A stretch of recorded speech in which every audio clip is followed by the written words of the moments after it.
Macklin, man, good catching up to you in Vegas, former champ. How's it feel in the city under war Sergey Kovalev, getting ready to check out this event? Yeah, I think there's a good buzz around the MJ. Maybe not on the level of, say, Pacquiao, Mayweather, because they're two household names, crossover mainstream superstars. But I think within the boxing industry, for me, this is a better fight because I think with Mayweather and Pacquiao, I think both will probably pass their best, even though they were still huge names. I think that if it had happened a few years earlier, I would have been more excited about it.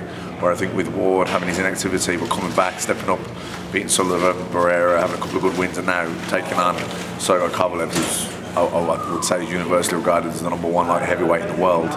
Yeah, there's a real buzz for it. You know, you've got two undefeated fighters, still probably in their prime, fighting each other. So it's a great matchup. And what I had to get your question on was, I know you've been in there with the best of them, Gennady, Sergio Martinez, everybody. What do you think of Golovkin and the possibility of Canelo fight? Everybody's interested in that. What is your take? I think it's a great fight. I don't think Canelo beats Golovkin, certainly not right now.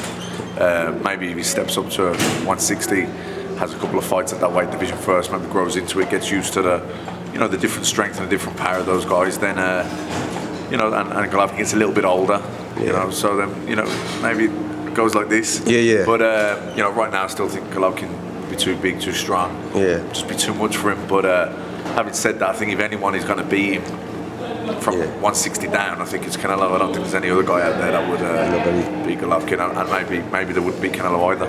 Okay, and also, you had an excellent matchup with Sergio Martinez. Do you rank, say a prime Martinez, do you rank Golovkin above him even? I mean, I do. Yeah, you do. Yeah, I do. Yeah, I think Sergio was a great fighter. I think he proved that in his career. He went up, the two fights he had with Paul Williams. Yeah. Some of the good wins. He maybe never beat a really huge pound for pound name at middleweight, but he beat a lot of solid fighters. Darren Barker, who went on the world title, he beat Sergey Zinzurich, who was a former champion at junior middleweight. Chavez. Forget the last 30 seconds or minute of that fight. Yeah, that was an absolute masterclass. He never laid a glove on him. So, Sergio was a hell of a fighter in his prime, but Golovkin's just that bit special, I think. Got you. Now, you look pretty sharp there, man. Calling the fights and everything, is this do you enjoy it? And is this something that you're going to be doing for a while, after your career and everything? Yeah, I hope so. I'm retired now. I'd kind of dipped my toe in the water with it a little bit while I was still fighting. Ultimately, you get in this sport because you're a fan.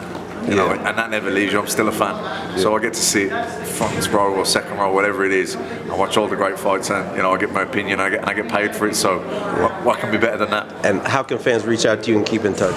Yeah, I'm on Twitter under @Macklin. I'm on Instagram, so they can. I try and interact as much as I possibly can, and I love to talk boxing. Thanks, and thank you for your career. Good luck. Thank you.